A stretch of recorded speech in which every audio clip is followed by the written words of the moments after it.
என்னடா பண்ற? என் போனை கையில எடுத்து வச்சுக்க. போனை கையில எடுத்துக்க. எங்க இருக்கு? அட பாவி, கீழே வச்சிருக்கடா. என்னடா பண்ற? டேய் தோட்டத்துக்காரங்க பார்த்தாங்கன்னா திட்டுவாங்கடா.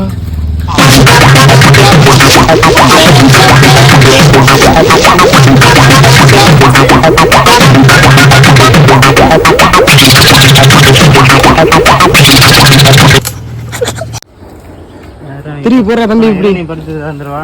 அந்த மாதிரி இருப்போம். வெளிக்கு வாங்க. யாரு என்ன வந்துருப்பா? சான்ஸ் என்ன இவ்வளவு லேட்டா தெரியுது? என்ன அப்படி போடுறா? போச்சுடா, பிச்சுக்குள்ள போறா. ஆனா சான்ஸா நீ வந்து திருகிறது வேஸ்டி. சரச்சரன்னு போதும் சான்ஸா. வா சான்ஸா, ரெண்டு கையில திருடா. ஒரே சான்ஸ் அந்த கையை விடுறா சான்ஸா. அப்படியே படுத்துக்கிறான். அப்படி ஸ்டேல பண்றேன். என்னடா பண்ற? அவனை கட்டி வச்சு உரிக்க போறா. போ.